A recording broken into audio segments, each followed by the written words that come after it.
95.7 The Game. 30 years. It's a long time, Mark. Oh, my gosh. Long time. Well, when you say it like that, it feels like more than since 1994, because 1994 doesn't feel 30 years ago. But when you say 30 years and you think about 1994, it suddenly feels 30 years ago. The math works, Dibs. It does. I believe it. I checked it with multiple sources tell me that 1994 was 30 years ago. And then they won the Super Bowl in what was probably still January of 1995.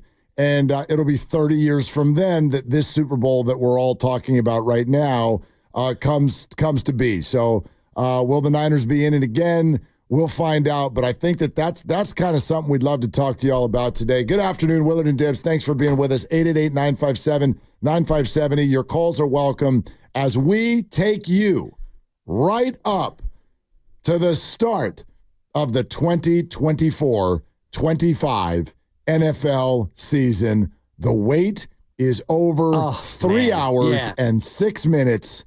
Mark it. Maybe we can get some music to pump us up before we get to kickoff, because there's something about NFL music, even the old NFL films with John Facenda and the rest of it. But it's been a tradition of music and the NFL have connected in so many ways that it's always an easy way to get jacked up for a game that's only 3 hours away now. We'll do it later for sure. Okay. Because I don't know about you. I've been driving around all day, and even lovely Christy and I were doing this yesterday, where I was almost like testing her, except for I didn't even know the answers. Like those beats are just in your head. Which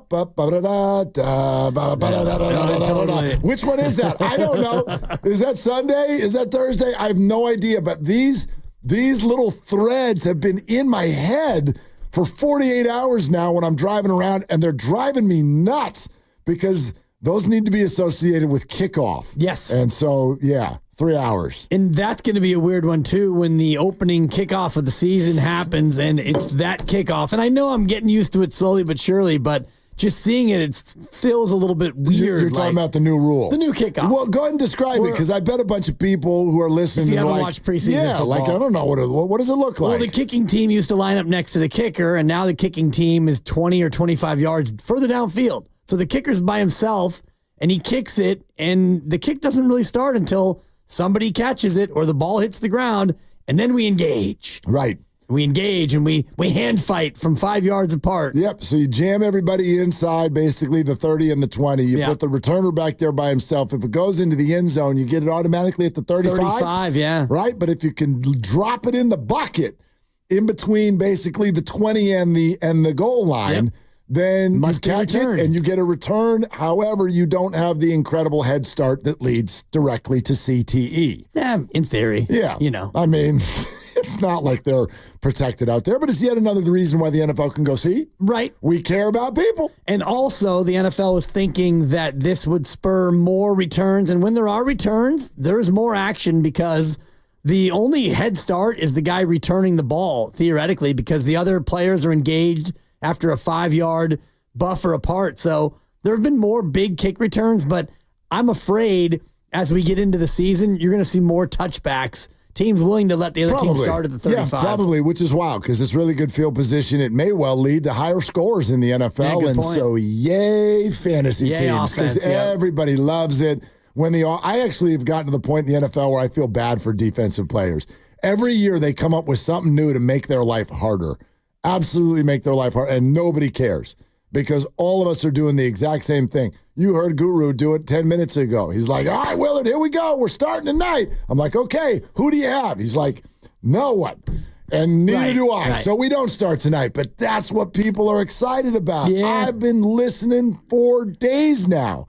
Everybody, I got Rashee Rice, and I got Derrick Henry. Yeah, my son. And I got the Chiefs defense. Took him to the doctor today, and while we're waiting from the nurse to go to the doctor, I, do what any American would do, pull out my phone and just check an email, seeing if anything's going on, and bloop, there it comes. Somebody offered Jude Zay Flowers for Deebo Samuel. I'm like, what are you doing? Like, stop. Aren't you supposed to be in school right now? Like, stop. It is, but I mean, that's where we are. That's where we are. Everybody. Did he take the trade? I liked it. I like the trade. Zay Flowers going to have a big year. For Deebo? No, he laughed at that. Yeah, we'll see. Up. He goes, I ain't trading Niners. Plus, the Zay Flowers guy was trying to, lure him in. Like, you want to watch your guy tonight? Nice. Zay Flowers? No. Fifth grader sending trade proposals during reading? Well, no, this is in Abe's league. So this was a senior sending a fifth grader. That's awkward. A trade request at 10 in the morning on a Thursday. Yeah. Get back to class, you jerk. Totally. Leave my son alone. Anyway, but that's where we're all at. But I want to, how does this hit everybody? And what does it do with regard to sort of your intensity, your thirst for a Super Bowl? It's been 30 years. How does that grab you? Just dibs? It's been 30 years. It kind of shocks me, even though I know that. And I know where I was the last time when they won the Super Bowl. I was back home living in Marin after a long stint down at Cal State Northridge, 5 glorious junior years. And so I have memories of that Super Bowl, and it's hard to think about what's happened since then, 30 years ago. It's shocking. But if you go through what happened from that Super Bowl win to where we sit today, there are so many ups and downs with this franchise, this organization. But the undercurrent, for the most part, has been they've been good. They've been knocking on the door. Yep. They had multiple stretches where they had really good teams and yet unable to get across that line. You know what might be fun because of the way you just said that is to ask people, 888-957-9570, when you look at 49er football over the last 30 years, what emotion comes to mind? Because, they're comparing them to the New York Giants, and it's like I can answer for New Yorkers. What emotion? Angry. I'm angry. That's awesome. Yeah. Because A, you're in New York, and B, it's a dumpster fire. It's $40 million to a quarterback you don't think is any good. It's all of those things. This one's a little bit more intricate. And so I wonder, what emotion, 49er fans, are you feeling as you start this season with the backdrop being it's been 30 years? And I don't think angry is the answer, because you're looking at a regime that is playing very good football. Yeah, I think the feeling is it's anxiety. You're just anxious because you really want this to end. And if you're, I don't know, my age or even your age, somebody like Shasky and Monte, they were young enough or old enough. They were 11, I think, when they won the last Super Bowl. So that's an age where you've got memory and it counts. Remember, sure. Yep. It counts in your lifetime. But if you think about from then to now, you had a good little Mariucci run, 4 playoffs in 6 years, couldn't get over the hump.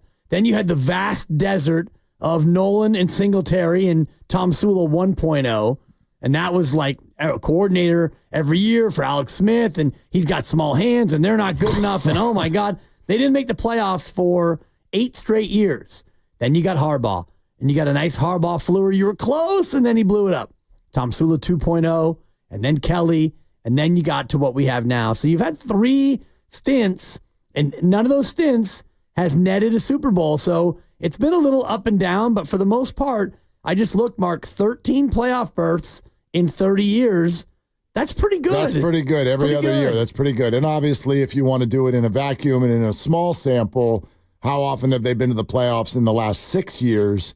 What? It's almost every year. 4 of 6. Yeah. 4 of 6. So is anxious your word? Is that your word? Yes, because anxious. You're ready for it to be over, and you realize that this team is good enough to do it as last year's was. So it's almost, and you've said this a lot, like stay in the moment, game by game, play by play. And I love that idea, but I almost want to just rush to January and see who we play in the playoffs. And that's actually that's where the anxiety comes from. Right, but that's where my discomfort comes from, which is like I don't want to, like I do know this. One of the emotions I feel when we get to January, if the 49ers are still in it, that's wonderful. But I'm also a little sad.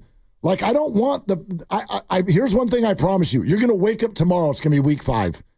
You are going to wait, especially with night's sleep. Especially with what we've been through the last 5 months, 6 months. Jeez. You're going to wake up tomorrow, and it's going to be week 8. You're like, holy, whoa. Slow this thing down, Fantasy season's half over?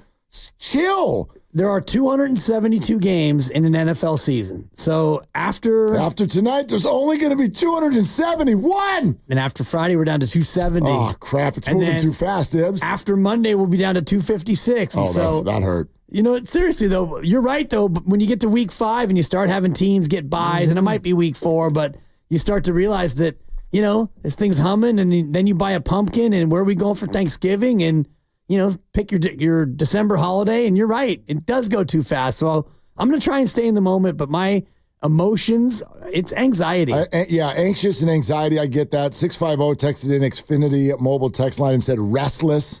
I think that's a good one. That's a good one, yeah. Let's go live to a 28-year-old who has absolutely no idea what it's like to win a ring.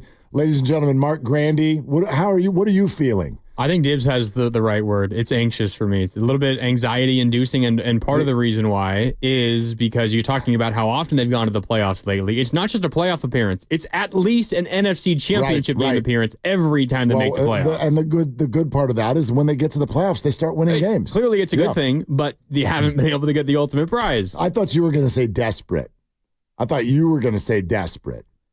feel a little bit of that. I remember you last January. You and Evan Giddings walking around here looked desperate. You look like that person at the blackjack table who's like, I can't afford to lose. Like, right? I hate that guy. The difference between when you walk into the Bellagio or the Imperial Palace, it's the different people. You got the Bellagio's in there. People have got their feet up, and they're like, if I lose $2K tonight, whatever, hun, want to go to dinner? And then you go to the IP, and there's people over there grinding on doubling down $5. The IP, rest in peace, by the way. Yes. What's it called now? That turned into the Link. The Link. I believe. I love the Link. We stayed there a couple years ago. I bet you are. To Grandy, your point about, you know, you're used to not only making it, but going deep. The last time that they were one and done in the playoffs was 2001. And that was... Wow! Yeah, was that the comeback over the Giants in the playoffs? They lost the wild card. No, the last time they lost their first playoff game was 2001. Yeah. That's crazy. Yeah, they lost the division, conference, Super Bowl, conference, Super Bowl, Super Bowl, conference, Super Bowl. How many playoff appearances in a row with winning their first game? That would be... What are we at, 10? 8 appearances in a row where you win a game. Where you at least win a game. Yep. And no Super Bowls to show for it. So annoying. Restless and just I think anxious. Me. Yeah, it's a tease. Yeah. It's a little bit carrot on the string. And, you know, like I was saying, the last 30 years, Mariucci had a good little run. 4 of 6 years he made the playoffs, and, you know, they never made it to the Super Bowl. They lost the conference championship game in his first year, and then the Harbaugh run felt longer than it really was. And that is, to me, a little bit of like, what if? What if he wasn't such a wackadoo? Maybe he could have had a good long run. But now the Shanahan, it feels even more real and more, you know, long-lasting than the other two good regimes.